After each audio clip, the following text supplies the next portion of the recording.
Paz do Senhor, irmãos e irmãs, alegria estar com vocês.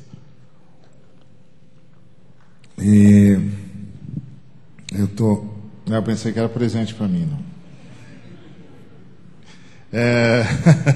Eu estou muito grato a Deus por estar aqui com vocês, é um privilégio, realmente é um grande privilégio. Você sabe que quando a gente fala para os colegas assim, que foi pregar na Assembleia de Deus, o pessoal diz: ih, rapaz, então você está ficando bom mesmo.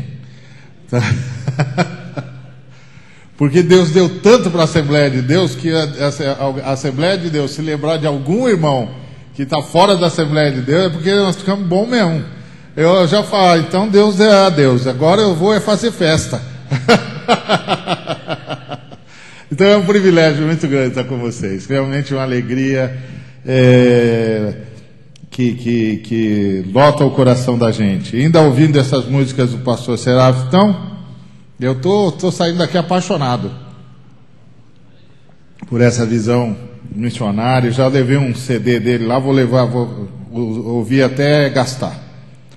Mas é uma bênção. Eu queria conversar com vocês sobre Gênesis capítulo 18.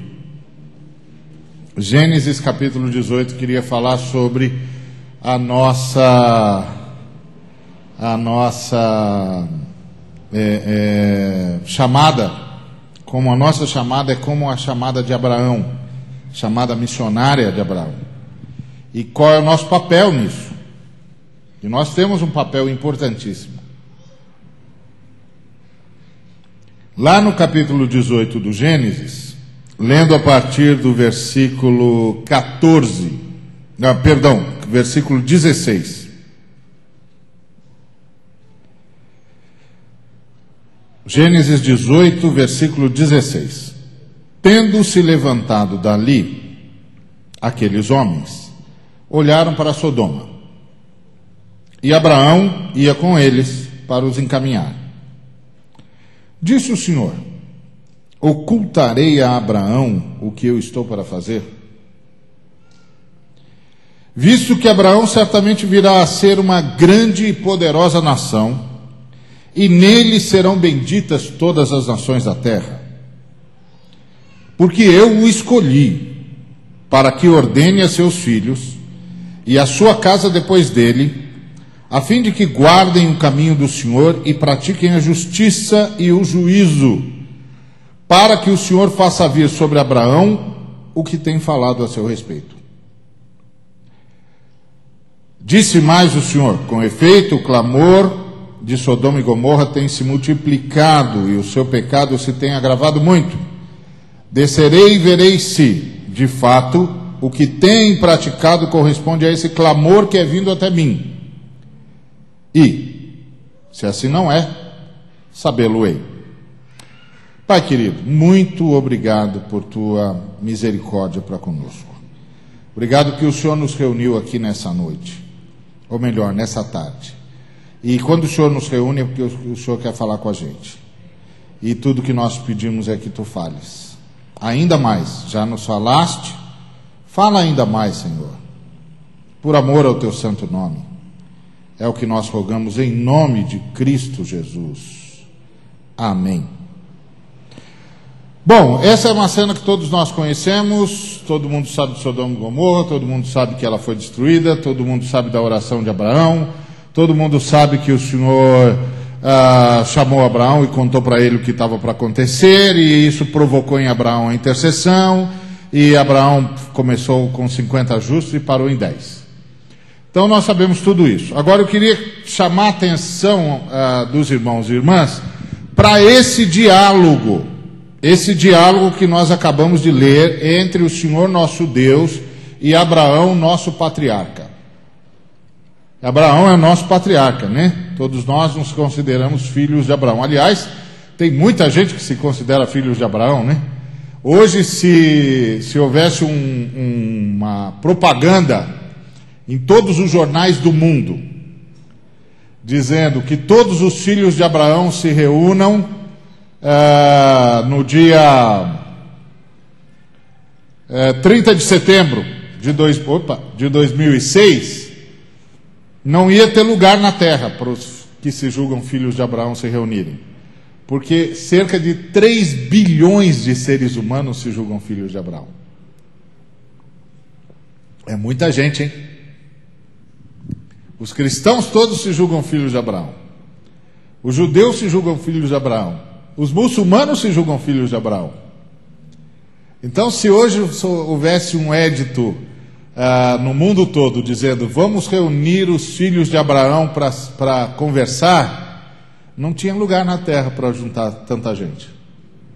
3 bilhões de seres humanos aproximadamente teriam de vir de todos os cantos do planeta para conversar sobre Abraão. Já pensou que coisa impressionante? Quando Deus disse para Abraão que dele faria uma grande nação, ele não tinha a menor ideia do que é que Deus estava falando. Não tinha a menor ideia. Ele jamais imaginaria que chegaria um dia que não haveria lugar no planeta para reunir as pessoas que o consideram patriarca. Não é impressionante isso? Às vezes a gente ouve Deus falar algo e a gente não acompanha o que foi que Deus fez na história. E não percebe como é que Deus na história foi construindo alguma coisa tão impressionante que quando a gente bota no papel, não tem papel que caiba. Não tem papel que caiba aquilo que Deus fez. Mas então vamos ver o diálogo entre o Senhor e o nosso querido patriarca Abraão. O Senhor desce, faz algumas promessas a Abraão, entre elas que a Sara teria um filho, etc. E também o Senhor desce com o objetivo de ver o clamor que subia em relação a Sodoma e Gomorra, que não era pequeno. Tinha a ver com a injustiça social, tinha a ver com a violência daquele povo e tinha a ver com a sua imoralidade. Porque você sabe que tudo em Sodoma e Gomorra começou com a injustiça social, né? Não estou inventando não, está lá em Ezequiel 16:49. Se você abrir a sua Bíblia no profeta Ezequiel, no capítulo 16, no versículo 49, você vai ler exatamente isso que eu estou dizendo. Nem mais, nem menos.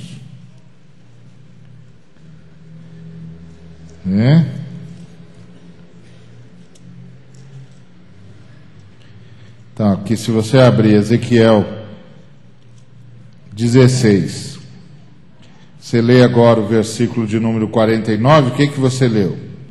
Eis que esta foi a iniquidade de Sodoma, tua irmã, soberba, fartura de pão e próspera tranquilidade, teve ela e suas filhas, mas nunca amparou o pobre e o necessitado.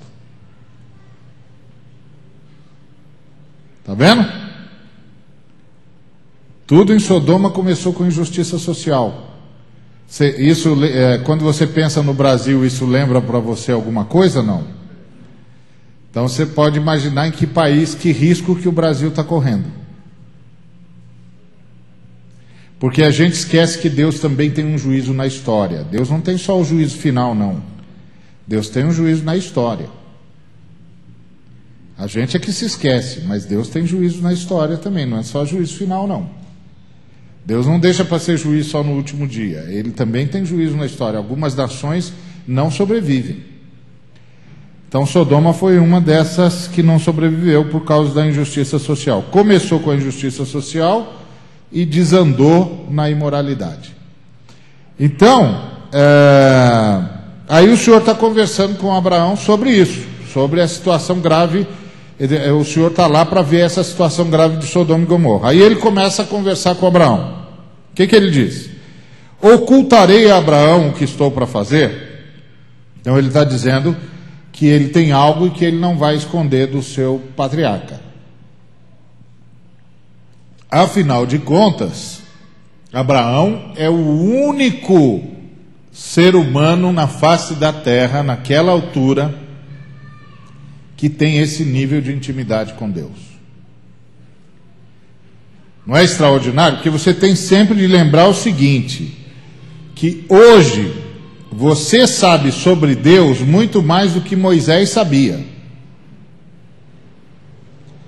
Você sabe coisas sobre Deus que Moisés nem imaginava. Você sabe muito mais do que Moisés jamais imaginou. Também o juízo sobre nós é um pouquinho diferente, né? Quem muito sabe, muito deve, né? Então, Abraão era a única pessoa em todo o planeta que tinha esse tipo de intimidade com Deus. Hoje todos nós temos esse tipo de intimidade com Deus. Você tem, eu tenho, todo mundo tem. Tá certo? Porque aqui na terra, aqui na reunião, eu sou o pregador e você está ouvindo, mas na hora que eu oro e você ora, eu e você somos exatamente a mesma coisa.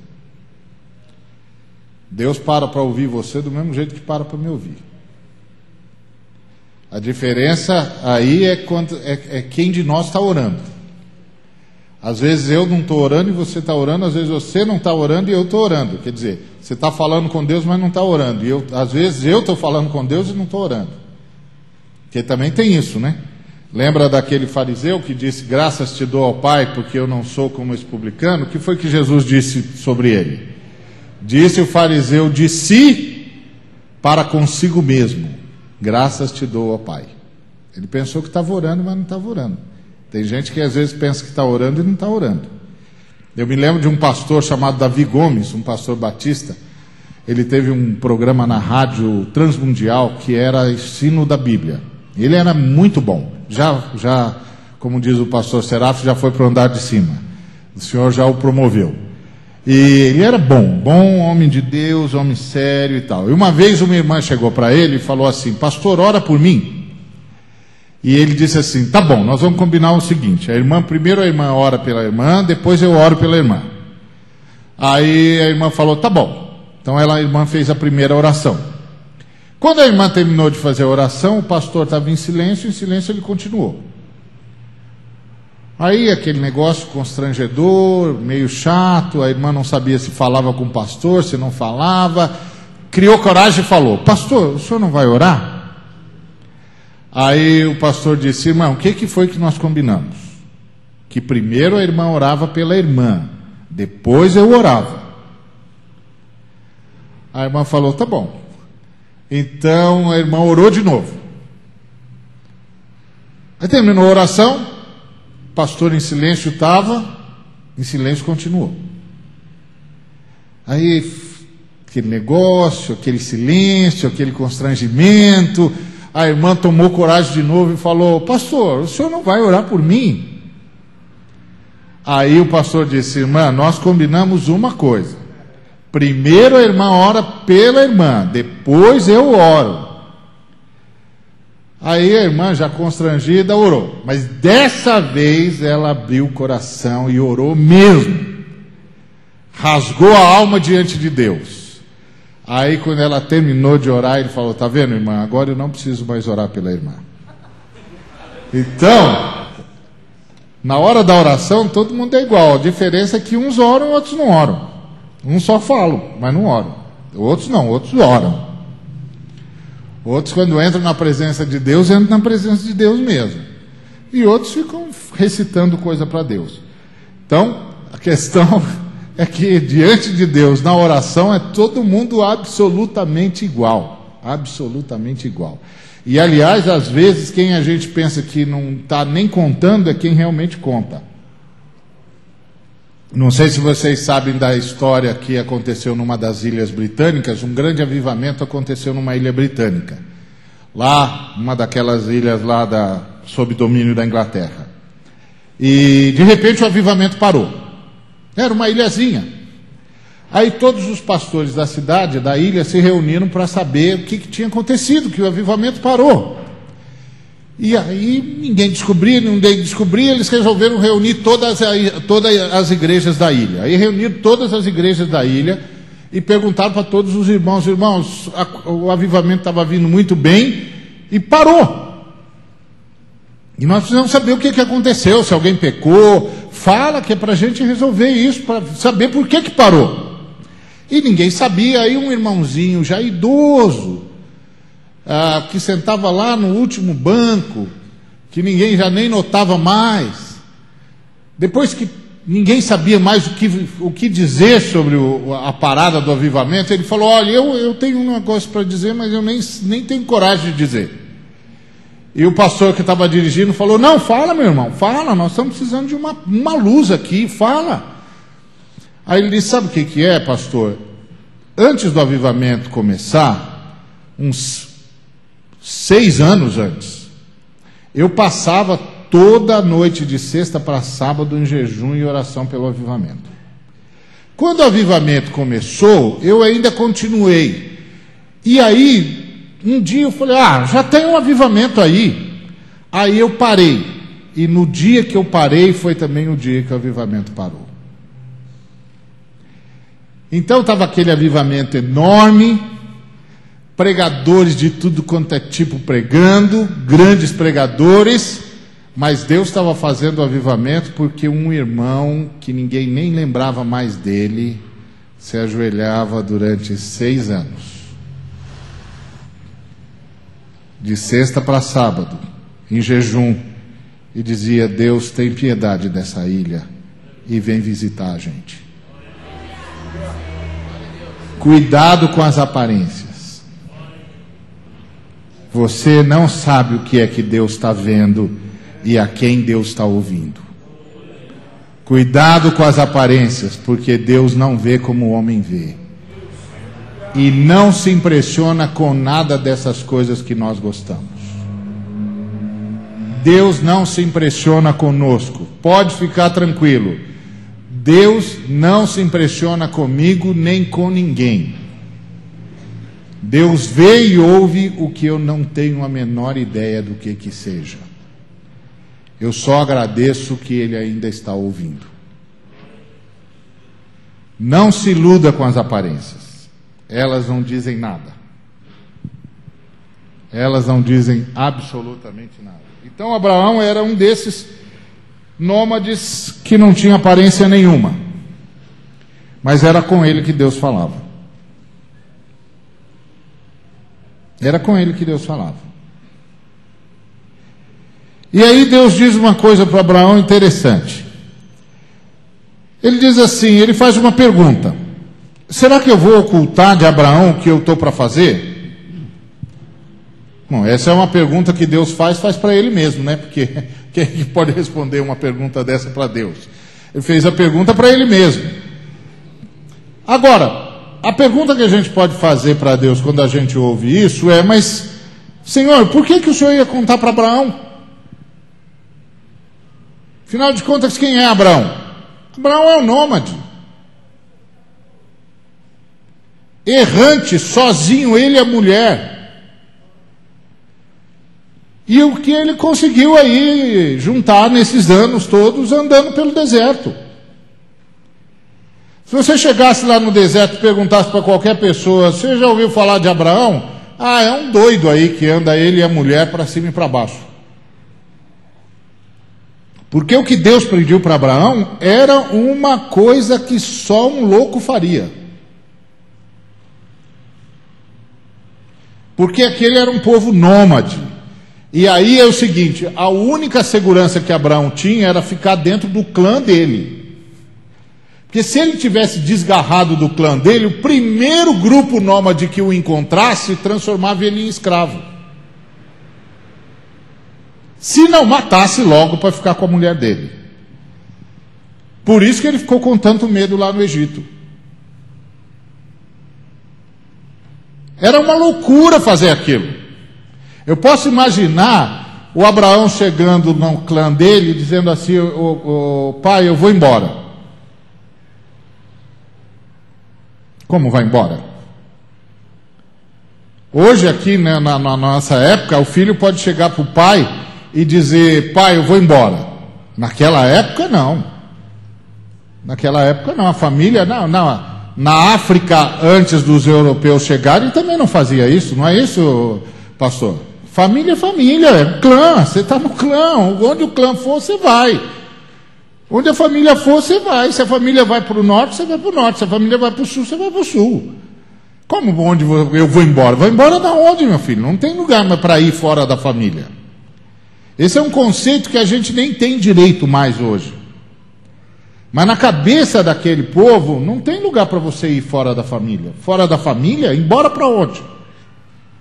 Então imagina ele chegando e dizendo assim, eu vou embora. Que isso? Você ficou louco? Eu e a Sara. Vou pegar a Sara e vou embora. Mas filho, você não tem mais nada. Você e a Sara. Eu sei, sou eu e a Sara. Eu vou embora. E por que você vai embora? Porque Deus falou comigo. Que Deus? Não sei. Qual é o nome dele? Não sei. Mas e como é que ele é? Não sei. E onde é que ele fica? Porque naquela época, cada lugar tinha o seu Deus. De que lugar que ele é? Não sei. Então você ouviu uma voz? Ouvi. Você está dizendo que é a voz de Deus? É, a voz de Deus. Que Deus? Não sei. Qual é o nome dele? Ele não falou. Mas ele é o quê? Ele fez o quê? Não sei. Porque você tem de lembrar que Abraão não sabia nada do que você sabe.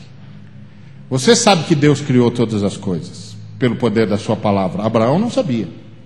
Só Moisés é que veio saber isso, séculos depois de Abraão. Abraão não sabia de nada. Abraão não sabia de nada.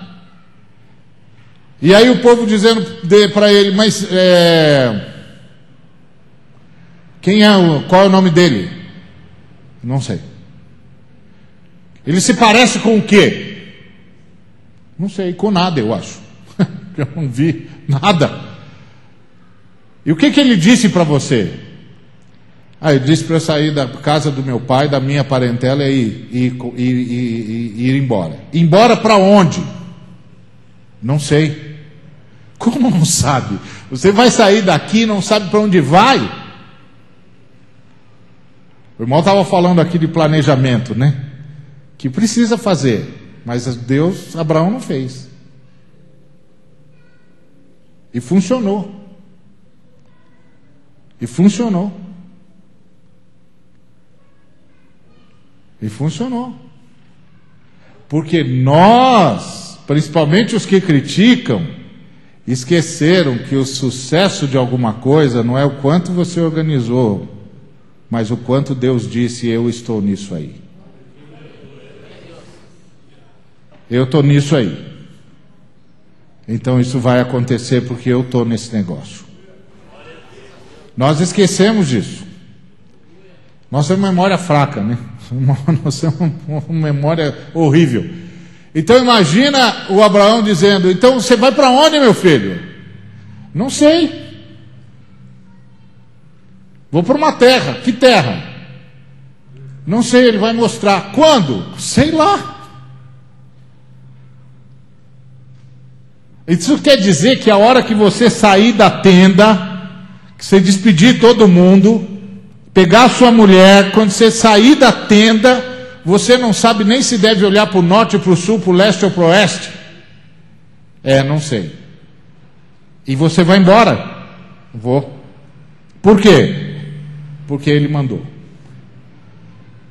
E só porque você ouviu uma voz, você vai fazer essa loucura? E aí o Abraão diria, se você tivesse ouvido a voz que eu ouvi, eu não ouvi essa voz com os ouvidos, eu ouvi essa voz com cada pedaço do meu ser. Essa voz tomou todo o meu corpo, eu não consigo dormir, essa voz não sai de dentro de mim. Todos os filhos de Deus, durante milênios que fizeram alguma coisa pelo reino, fizeram porque ouviram essa voz. Essa voz, em algum lugar, parou a gente no meio da rua e disse: sai, vai. E você disse: Deus, mas não dá para fazer isso. E ele disse: vai, eu vou fazer, vai, você só tem de ir. Mas Deus, isso é uma loucura, vai.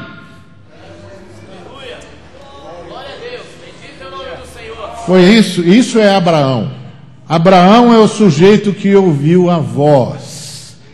E nós, os filhos de Abraão, somos movidos por essa voz. Vai. Eu vou mostrar para você. Senhor, eu vou para onde? Primeiro você sai. Eu te mostro no meio do caminho. E ele vai mostrando. É impressionante. Ele vai mostrando. Todos aqui sabem do que eu estou falando, porque todos nós em algum momento ouvimos essa voz. Essa voz estoura dentro da gente. Estoura dentro da gente. Não é o ouvido que ouve. Ela estoura dentro de você. Você sabe, Ele está falando comigo. Eu tenho de ir. Eu tenho de fazer. Eu tenho de ir.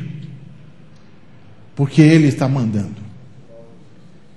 Sim que Ele construiu a igreja. Vocês da Assembleia de Deus sabem muito bem disso. Um bando de doido lá no fim da Europa, uma terra gelada que só Deus entende como é que eles sobrevivem naquele gelo danado.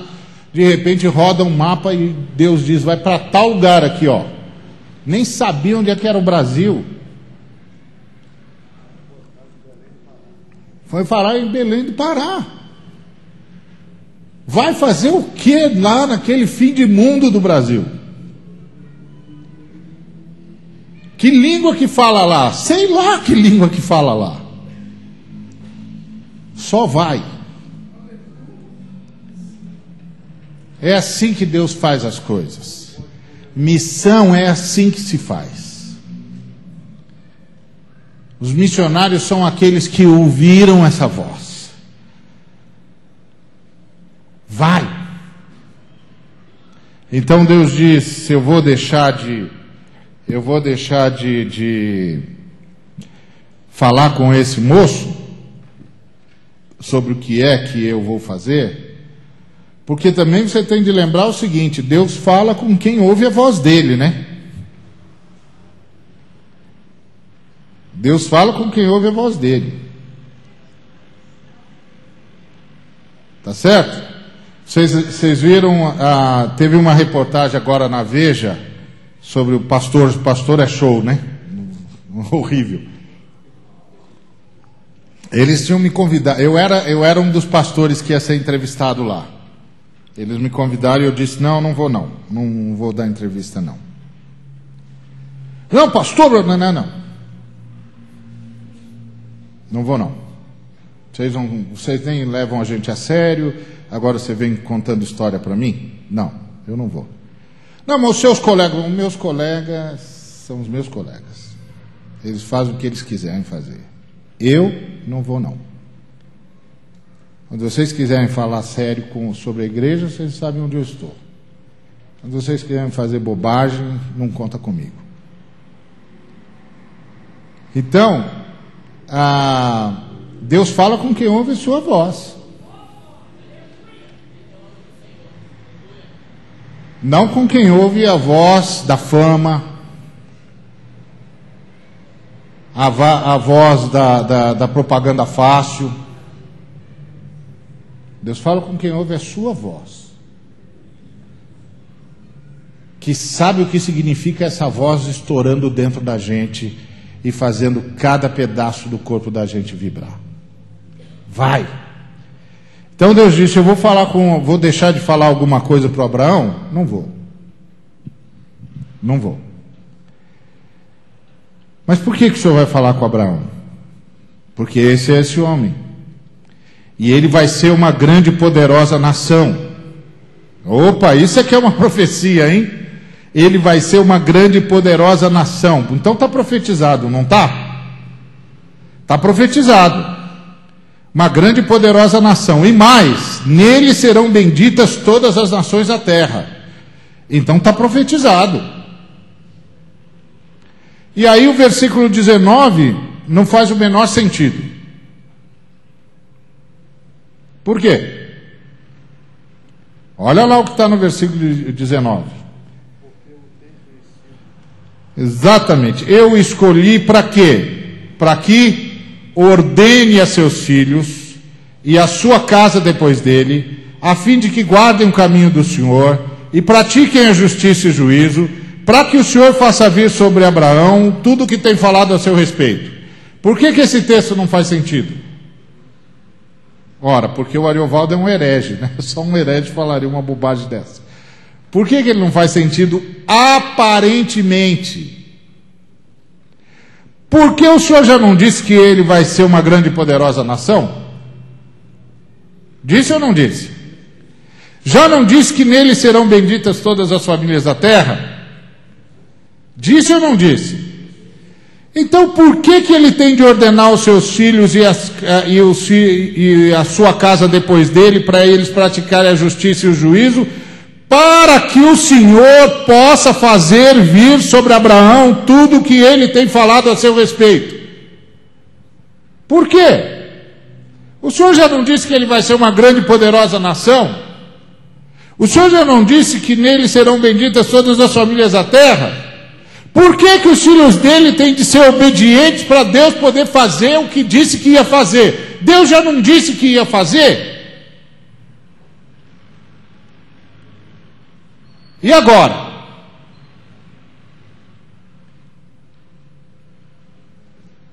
Sabe qual é o nosso problema? A gente pensa que as promessas de Deus estão desligadas do caráter de Deus.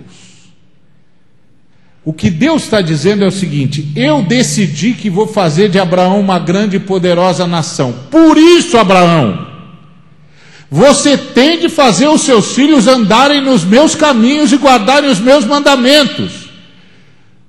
Por que, Senhor? Porque eu não posso abençoar gente que não anda de acordo com o meu caráter. Entendeu? Eu tenho uma promessa para você. Vou fazer de você uma grande e poderosa nação. Vou fazer com que todas as famílias da terra sejam abençoadas através de você. Mas para isso, Abraão, você tem de fazer os seus filhos guardarem os meus mandamentos e seguirem os meus juízos. Por que, Senhor? Porque eu não posso abençoar gente que destrói o meu caráter. Eu não posso fazer alguma coisa contra o meu caráter, entendeu, Abraão? Eu não posso cometer injustiça, eu não posso mentir, eu não posso roubar, eu não posso dar jeitinho, Abraão. Sabe por quê? Porque eu tenho um caráter para zelar.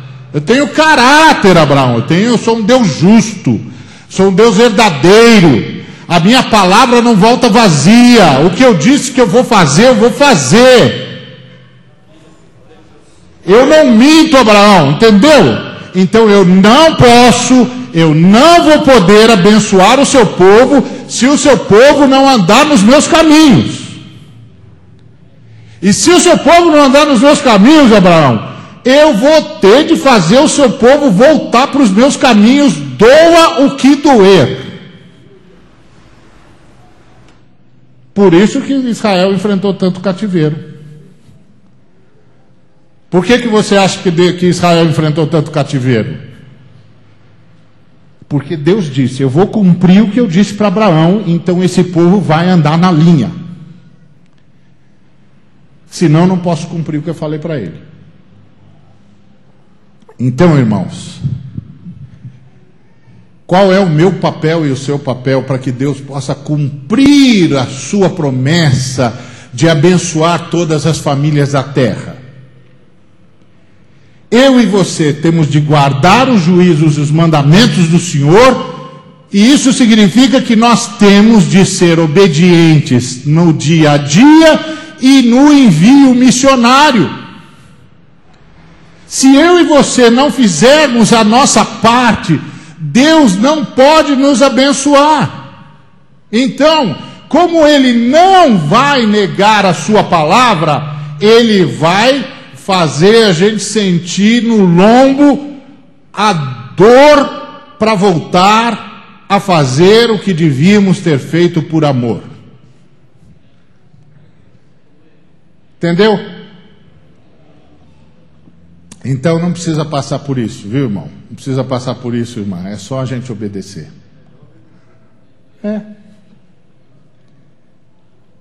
Deus não tem prazer nenhum em ver a gente sofrendo.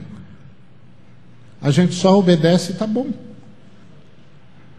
E Deus vai poder fazer tudo o que prometeu que ia fazer. Entendeu? Então eu olho para a nossa realidade no Brasil. Deus nos deu muita coisa, irmãos. Deus nos deu muita coisa. Mas é coisa que não acaba mais. Deus nos fez uma igreja forte. Olho para os irmãos da Assembleia de Deus, o que Deus agraciou vocês é brincadeira não. Agora isso significa que nós temos de fazer. Nós temos de fazer para Deus poder cumprir a sua palavra. Deus disse que ia abençoar todas as famílias da terra. Quem é que está carregando essa bandeira agora?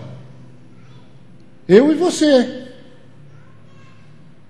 Eu e você estamos carregando a bandeira de abençoar todas as famílias da terra. Quem é que está carregando essa bandeira? Jesus fez a parte dele. A primeira coisa que precisava acontecer para que todas as famílias da terra fossem abençoadas em Abraão é que o Cordeiro de Deus morresse e ressuscitasse por nós. Bom, isso ele já fez, não fez? Então agora é conosco. Agora é conosco. Se o Cordeiro de Deus não tivesse morrido e ressuscitado, nós não tínhamos nada para dizer. Vou dizer o quê? Não tem nada para dizer. Mas agora nós temos. E é isso que o Abraão fez. E às vezes isso acontece na vida de muito crente. Eu já vi líder que recebeu uma palavra profética do Senhor e aí não se cumpriu. E aí o pessoal diz assim, olha, não cumpriu a palavra dele e era profética mesmo. Ele falou, não, cumpriu. É que ele saiu do lugar onde o caráter de Deus podia se manifestar. Aí Deus não vai apoiar a falta de caráter mesmo. Aí você vê gigantes começando a tropeçar em pés de barro. E você diz, mas era um gigante. Pois é, mas esqueceu que Deus tem caráter. Deus tem caráter. Tá certo? O que vale para o cristão que chegou no reino de Deus hoje pela manhã, vale para mim que já estou no reino de Deus há mais de 30 anos.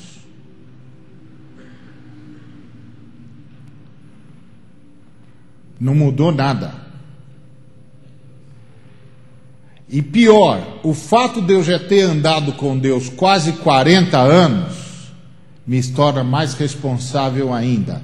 Eu sei que não pode. O irmãozinho que chegou hoje pela manhã no reino ainda não sabe o que eu sei, mas eu sei. Ninguém precisa me dizer. Eu sei. Eu conheço as Escrituras Sagradas. Eu sei que não pode. E que quem não pode sou eu.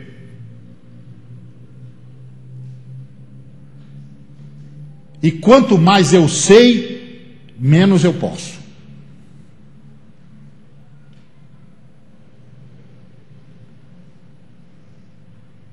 Porque crescer espiritualmente é crescer em obediência. Não é crescer em poder. Poder Satanás tem.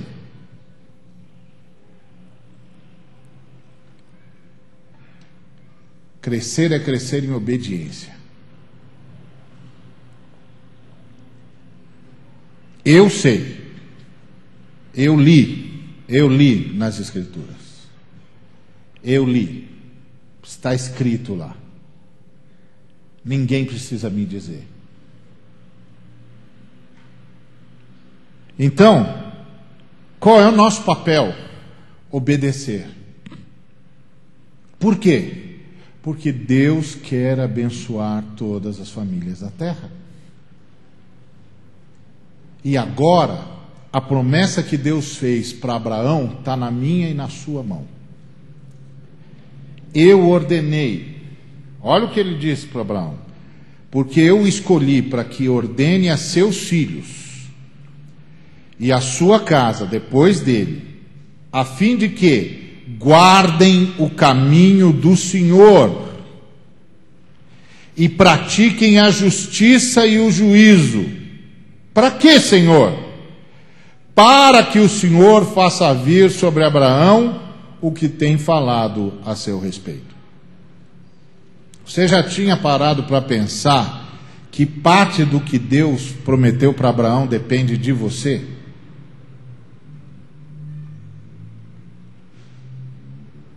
Já tinha parado para pensar nisso? Pois então pense.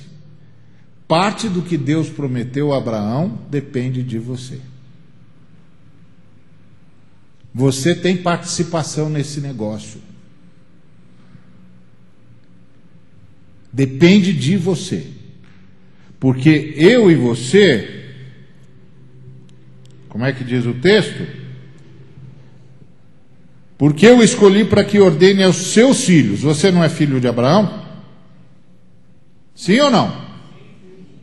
Bom, então é com você. Seus filhos e sua casa depois dele. É, gente, não é? Qual é a ordem que tem aqui? Para que guardem o quê? O caminho do Senhor. Eu e você. Guardar o caminho do Senhor é simples. Faça o que Jesus faria se estivesse no seu lugar. O jovem, quando você for namorar, namore como Jesus namoraria se estivesse namorando ali no seu lugar. Quando você for fazer negócio, faça um negócio como Jesus faria se estivesse no seu lugar. Quando você for falar com alguém, fale como Jesus falaria se estivesse no seu lugar. Quando você for assistir televisão, se é que você assiste, assista o que Jesus assistiria se estivesse no seu lugar.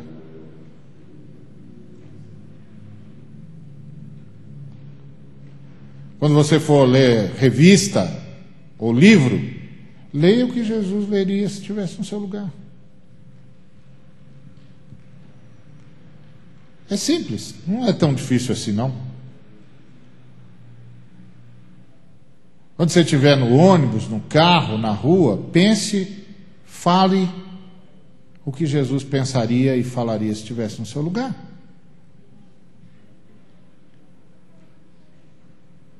Aí você derrota Satanás. Porque a hora que Satanás soprar qualquer coisa para você, você diria: opa, Jesus não pensaria isso. Então não é de Jesus. Se não é de Jesus, não é comigo. É simples. Nós não temos problema na igreja porque é difícil ser cristão. Nós temos problema na igreja porque é difícil deixar de ser pecador. De ser egoísta, de ser orgulhoso, de ser vaidoso, de querer tudo para si e nada para os outros. É por isso que a gente tem problema na igreja. Não é porque é difícil ser cristão? É porque é difícil deixar de odiar. É difícil deixar de mentir. É difícil deixar de lesar. É difícil controlar a língua. Não é porque é difícil ser cristão.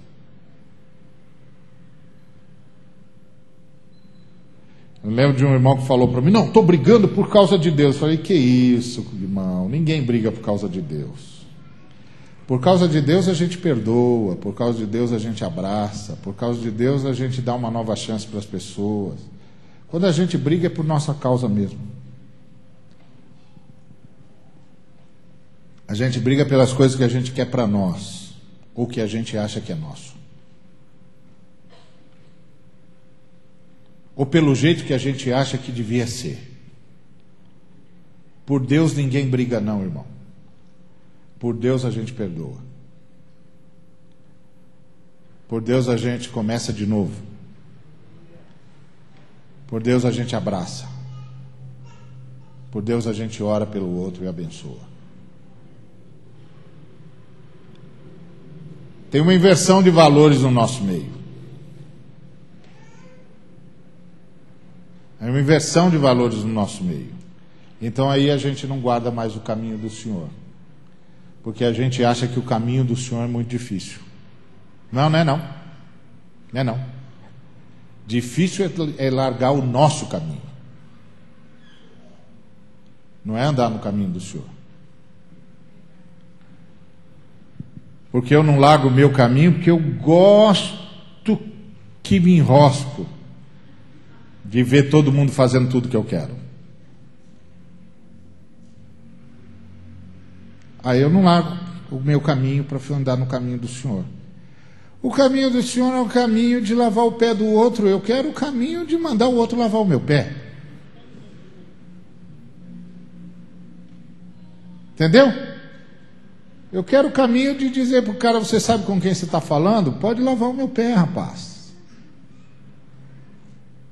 Quando o caminho do Senhor vai lá, tira o sapato do moço, tira a meia dele, lava o pé dele, porque ele está cansado, ele está precisando de refrigério. É essa a diferença. Não é o caminho do Senhor que é difícil, não. É o nosso que é difícil de largar. E aí o Senhor não pode abençoar todas as famílias da terra como Ele disse que ia abençoar, porque a gente não guarda o caminho do Senhor. Entendeu? Então a gente não fica perguntando: Senhor, o que o Senhor quer? A gente diz para o Senhor o que a gente quer que Ele faça. Aliás, se a gente fosse traduzir as nossas orações, a maioria das nossas orações é assim: Pai, eu estou passando aqui por um probleminha, mas eu até sei a resposta. Não vou nem dar trabalho para o Senhor adivinhar a resposta. Eu já vou dizer para o Senhor: se o Senhor fizer isso, está tudo resolvido.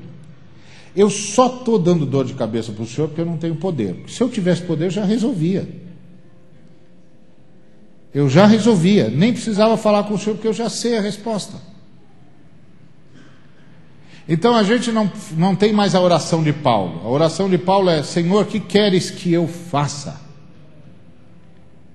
A nossa oração hoje para o Pai é: Pai, deixa eu dizer para o Senhor o que eu acho que é melhor o Senhor fazer nessa situação. Olha, eu estou aqui com esse projeto, e se o Senhor fizer isso aqui, está tudo resolvido. Abre aquela porta lá para mim, Senhor. Aí o Senhor diz: mas você já olhou do outro lado da porta para ver o que tem lá? Não, bom, olhar não olhei. E o Senhor diz: pois eu já olhei, eu vi o que tem do outro lado. Você está querendo que eu abra essa porta mesmo? Vou dar mais uma chance para você, hein? Atenção, vai rodar o peão aqui. Qual a porta que você quer que eu abra mesmo?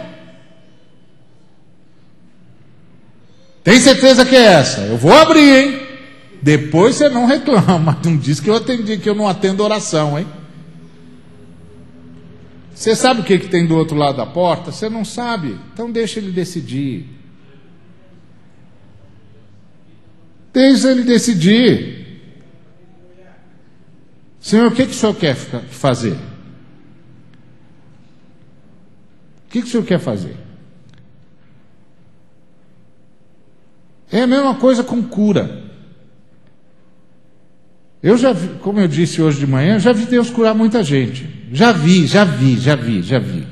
Não foi que me contaram, eu já vi. Eu já tive em lugar que a pessoa estava andando e eu falei, para aí.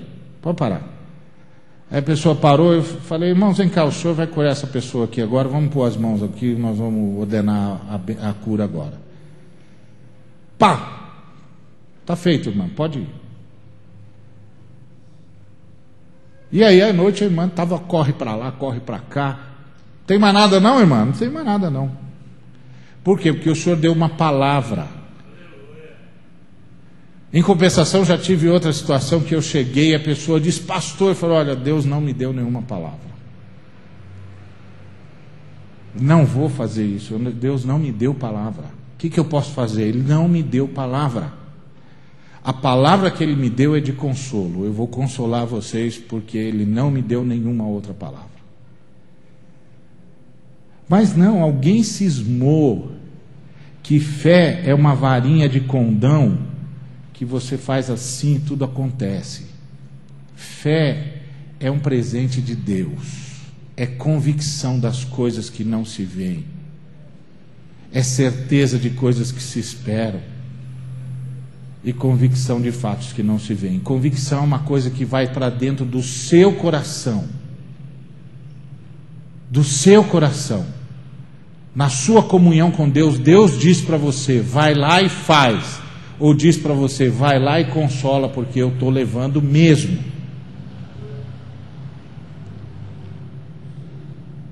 E você vai lá e fala a palavra de Deus. Se a palavra de Deus for palavra de cura, vai ter cura. Se a palavra de Deus for palavra de consolo, então é a palavra de consolo. Mas como nós somos duros de coração para entender isso. Somos duros de coração. E vocês sabem disso muito, porque Deus levantou nessa igreja muita gente com dom de cura. E quantas vezes você já não foi em igreja e está cheio de gente para ser curada e Deus aponta 10 pessoas e 10 pessoas são curadas. E as outras 20? Volta doente, porque Deus não deu palavra. Deus não deu a palavra de cura, então não tem cura. Quando Deus dá a palavra de cura, então tem cura. É assim a coisa. Porque fé é convicção, é coisa que é dita lá dentro. Como é que você pode ter convicção de fatos que você não vê? Como é que você pode ter certeza de coisa que você está esperando? Se está esperando, não chegou. Como é que você pode ter certeza? Se é fato, você já devia ter visto. Como é que você pode ter convicção de um fato que você não viu? Sabe qual é o problema da fé? É que fé não é acreditar no poder de Deus.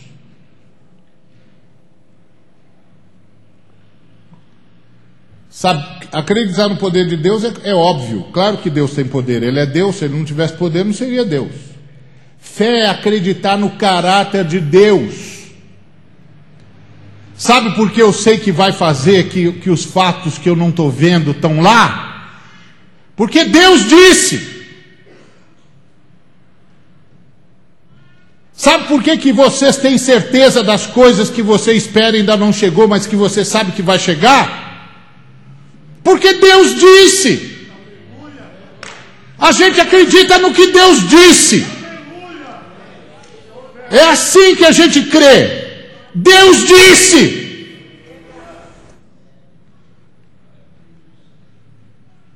Está falado, Ele disse, está falado. Pode vir aqui que eu vou falar a palavra que Deus disse.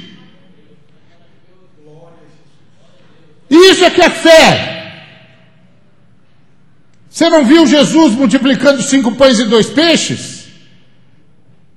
Se sou eu que estou lá no lugar de Jesus, eu tinha feito oração de arrancar a faísca do trono.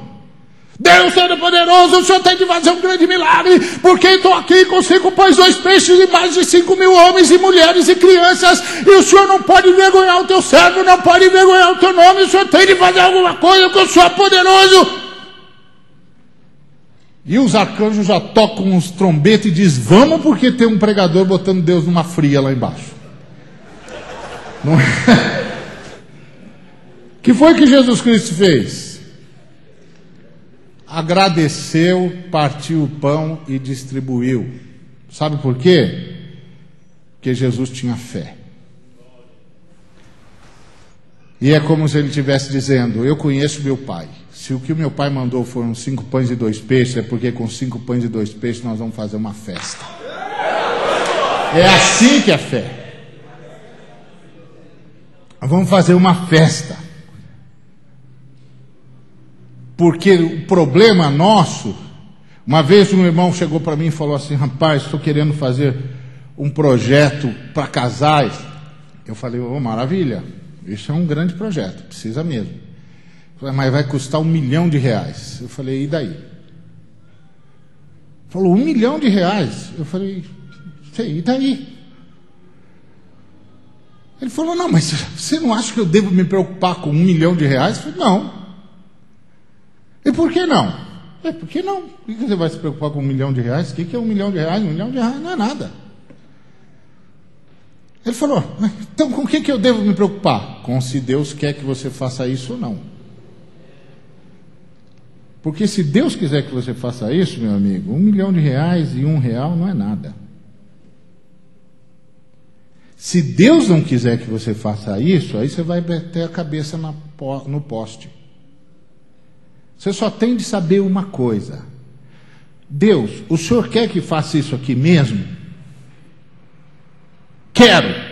Então, me diz qual é a terra que o Senhor vai me mostrar, que eu já estou indo para lá. Eu já estou na porta da tenda. Para onde que eu vou buscar isso aqui que o Senhor quer que faça? É assim que nós andamos. Agora eu vou ficar preocupado porque custa R$1 milhão. E daí? Estou falando com o senhor, dá licença. Dá licença. O camarada vem me interromper, dá licença. Estou falando com o senhor aqui, dá licença. Ele manda em tudo aqui. Está vendo esse moço aqui sentado nesse trono extraordinário aqui? Está vendo? Ele manda em tudo. Ele manda em tudo. Ele tem tudo aqui na mão dele, ó. Então eu vim perguntar para ele o que é para fazer. Os custos é problema dele. Eu só quero saber o que é que, para onde quer que ele quer que eu vá. Se é para o norte, para o sul ou para o leste. O restante é tudo problema dele. Ele mesmo vai resolver. Não é minha obra, é obra dele. Não é coisa minha, é coisa dele. O problema é dele, não é meu. O meu problema é fazer exatamente o que ele disser. E isso é meu problema. Eu não quero dar um passo que ele não disse dê. Então há uma inversão de valores no nosso meio, irmãos. E aí nós vamos perdendo a fé. Porque a gente pensa que fé é uma varinha de condão e que está desligada de obediência. A gente obedece e Deus vai nos dando as palavras de fé. Lázaro vem para fora. Lázaro vem para fora. É simples assim. Às vezes que eu vi Deus curar, eu nunca disse para uma pessoa: agora tenha fé, se você tiver fé vai acontecer. Não, eu disse: você está curado em nome de Jesus, pode ir para casa. Por quê, pastor? Porque Deus disse isso, você está curado, pode ir embora. Vá lá no seu médico e manda ele fazer os exames. Porque Deus disse. E houve casos em que Deus não disse nada. E eu disse, conheço um bom médico, vai visitar lá, porque Deus não me disse nada. Pode ser que através desse médico ele vá fazer alguma coisa. Mas através de mim não vai fazer nada. Mas aí a gente não quer fazer isso porque os caras vão pensar que o pastor não tem poder. Mas que pastor que tem poder? Que isso, irmão? Você nem bebe e ainda acredita nessas coisas? Se você bebesse, eu ainda ia dizer, porque você bebe e não largou esse maldito desse vício. Mas você nem tem mais esse vício. Que pastor que tem poder? É que você ouve esses novos irmãos dizendo que vai passar a unção deles para você e tal, né? Pá, isso é besteira, viu? Isso é mentira. Se o cara disser isso, ele está mentindo para você. Quem tem unção é Jesus Cristo. Todos nós estamos debaixo da unção de Jesus Cristo. Eu não posso passar unção para você porque não é minha. Entendeu?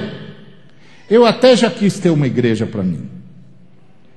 Mas depois eu pensei, tem de nascer pelo poder do Espírito Santo de uma virgem. Tem de cumprir tudo quanto é profecia e não cometer nenhum pecado. Morrer na cruz e ressuscitar o terceiro dia. Eu fiquei com medo de não ressuscitar, parei. Ora, faça-me um favor. Aí eu falei, sabe de uma coisa? Eu vou ficar na igreja de Jesus mesmo, que ele já passou por tudo isso. Então com ele já deu certo, eu não vou arriscar. Quem tem poder é Jesus Cristo, irmão.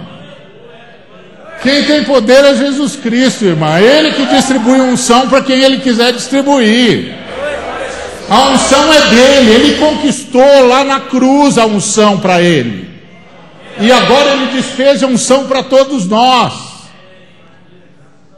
Então não acredite nesse negócio. Vem aqui que eu vou passar a minha unção para você. Sua unção eu não quero, não. Sei lá por onde é que você passou. Jesus Cristo eu sei. Você não tem a menor ideia. Quero a unção de Jesus Cristo. Então é isso que o Senhor disse para Abraão. Abraão, você tem de fazer o seu povo andar no meu caminho, porque eu tenho uma obra para fazer. E eu escolhi você para levar o seu povo à obediência.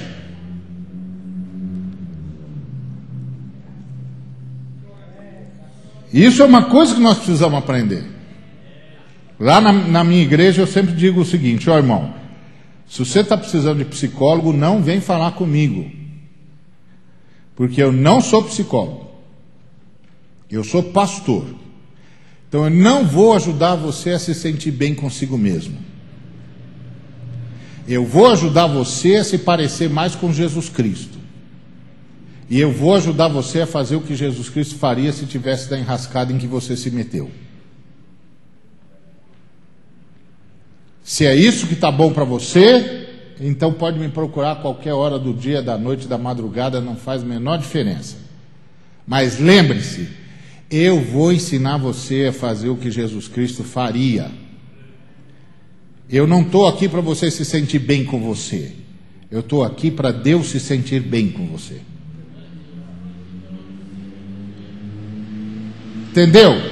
E a única maneira de você se sentir verdadeiramente bem com você, meu irmão, é quando Deus se sentir bem com você.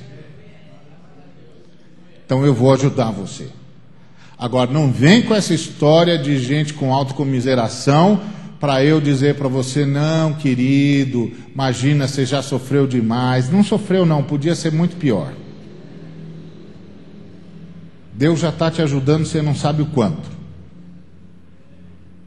Me lembro de uma irmã que teve um sonho, e no sonho ela estava andando ao lado de Jesus, segurando na mão de Jesus, Jesus segurando na mão dela.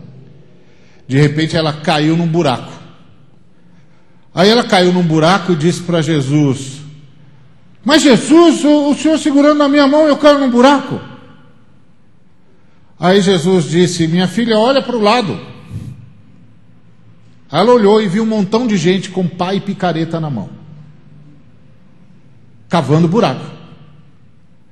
Aí ele disse para ela, está vendo, minha filha, vocês caem nos buracos que vocês mesmos cavam.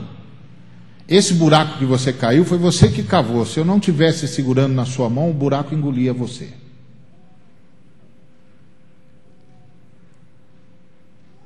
Então meu papel como pastor é ajudar as pessoas a ficarem de um jeito que Deus gosta. Porque o dia que elas ficarem do jeito que Deus gosta, elas vão gostar do jeito que elas estão. Porque só há cura em Jesus Cristo. Só há maturidade em Jesus Cristo. Só há cura emocional em Jesus Cristo.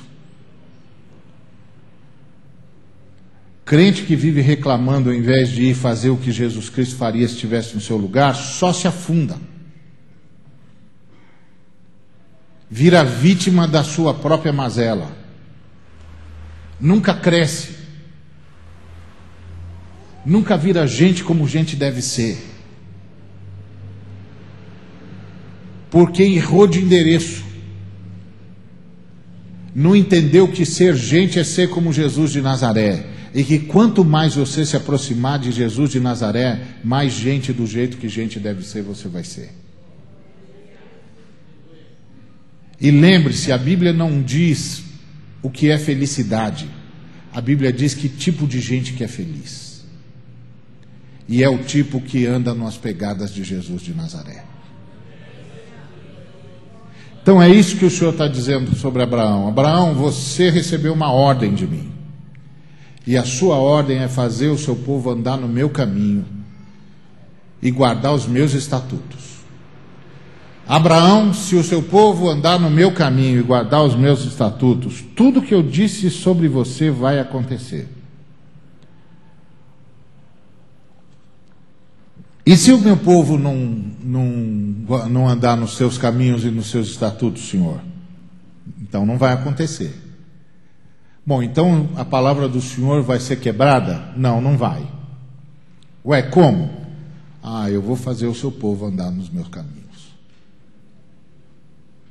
Doa o que tiver de doer. Está vendo? É o que está escrito aqui nesse texto.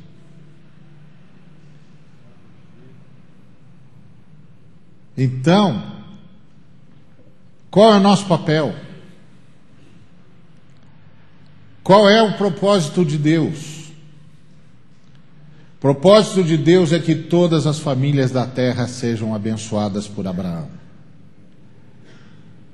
Parte disso depende de você. Parte disso depende de mim. Parte disso depende de nós. E depende do quê? De nós andarmos no caminho do Senhor. E quem anda no caminho do Senhor faz missão. Envia missionário. Esse é o caminho do Senhor. Na verdade, todos nós somos missionários. A diferença entre nós e os que vão é que nós somos os missionários que ficam e eles são os missionários que vão. Mas não tem ninguém na igreja que não seja missionário. E a missão é uma só: abençoar todas as famílias da terra. É por isso que o Senhor disciplina a gente. Porque Ele tem uma palavra para cumprir. Enquanto Deus tiver uma palavra para cumprir, todas as vezes que eu sair da linha, Ele vai me disciplinar. E se Ele não me disciplinar uma vez, é porque na verdade eu nunca fui dele. Porque os que são dele, Ele disciplina. Volta, eu tenho uma palavra para cumprir e você faz parte desse negócio. Volta. Então, só que a gente não precisa passar por nada disso. Basta andar no caminho do Senhor. O caminho do Senhor é perfeito.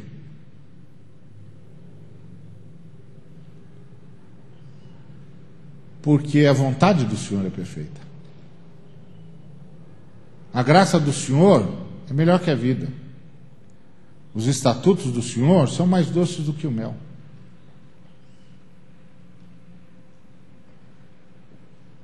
Tem nada de difícil no caminho do Senhor.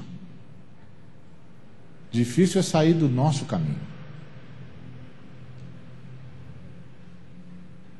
Dificuldade não é o caminho do Senhor, é o meu caminho.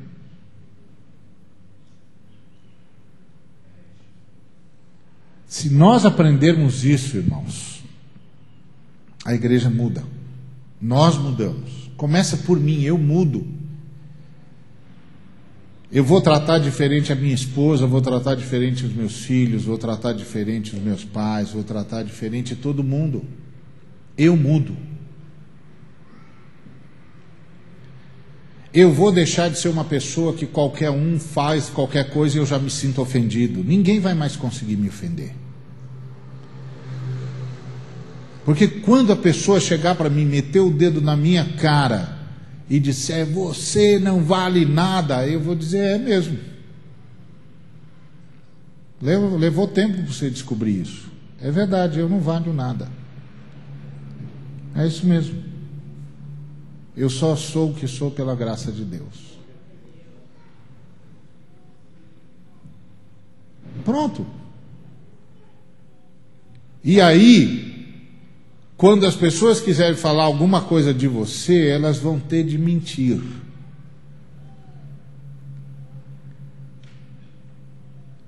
E aí, quando elas tiverem de mentir para falar todo mal a seu respeito, então exulte. Porque grande é o seu galardão no céu, porque assim perseguiram os profetas que foram antes de você. Você faz festa. Quando alguém disser, você viu que tem gente te caluniando? Opa! Glória a Deus! Por quê? Porque foi assim com os profetas, aumentou meu galardão. Deixa caluniar, porque eu estou ganhando mais galardão. Já estou disputando com Isaías aqui. Porque assim perseguiram os profetas que foram antes de vós. Está escrito, irmãos, está escrito. Nunca tire esse livro do seu coração. Medite nele de dia e de noite. Está escrito, irmãos, está escrito. Aqui está a sabedoria do Deus eterno. E Ele ministrou para nós. Está aqui, está escrito. Bendito seja o nome do Deus que compartilha com o seu povo a sua sabedoria. Que em nome dele nós cruzemos as fronteiras e salvemos todas as famílias da terra. Amém.